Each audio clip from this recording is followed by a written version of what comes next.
আসসালামু আলাইকুম ভিউয়ার্স, আপনাদের উদ্দেশ্যে আমি একটা কথা বলতেছি। বাংলাদেশের যে কোনো প্রান্ত থেকে আপনারা যে মাছটা কিনবেন, আগে দেখতে যাবেন মাছের কোয়ালিটিটা দেখবেন। কোয়ালিটিটা হচ্ছে কি, আমি আপনাকে একটু বোঝাবো। আপনারা অনেক জায়গা থেকে মাছটা কেনেন, সেটা আপনাকে বোঝাবো। আপনারা একটু ধৈর্য করে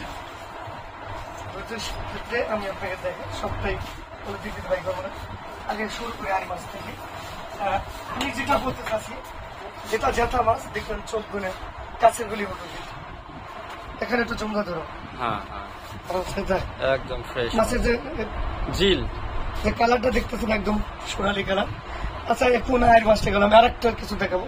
একটু ব্যাগে যাবো, ক্যামেরাটা ব্যাগ এখন একটু দর্শক আপনারা দেখতে পাচ্ছেন আমি যে মাছের কালারটা দেখাচ্ছি। দেখেন, যেটা একদম 10-15 মিনিট আগে জেলেরা যে মাছটা ধরছে, সেই মাছটার কালার থেকে দেখেন মাথাখান থেকে কালো থাকে, কালো চোখটা কাছের গুলির মতন চকচক করতেছে। একদম বডিটা হচ্ছে কিন্তু একদম চকচক রূপার মতন। এটা কিন্তু বুঝতে হবে যে যেটা ফ্রেশ মাছ, ওই মাছটা 100% গ্যারান্টি সহ ফ্রেশ থাকবে, চকচক করবে রূপার মতো। আর আমি যদি আমার কাছে বরফের মাছ নাই, বরিশালের মাছ যেটা বেশি নেই, কিন্তু এখন থেকে আমি ওইটা একটা সিস্টেম করবো দেখানোর জন্য। এই মাছের সাথে ওই মাছটা ম্যাচিং করাবো আমি। আর আমার কাছে মাছ আছে, এই যে কাছের গুলির মতো, এর চোখের মধ্যে কিন্তু ভালো।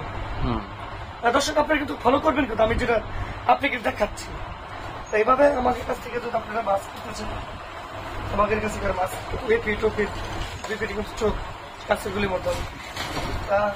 সারা বাংলাদেশে আমার কাছে যারা অবশ্য মাছ কিন্তু সবাই আমার পরিচিত, আমার ফেসবুকে দেখেন অধিকাংশ লোকজনই অনলাইনে অর্ডার করতেছে, আমি দিতে পারতেছি মাছগুলো।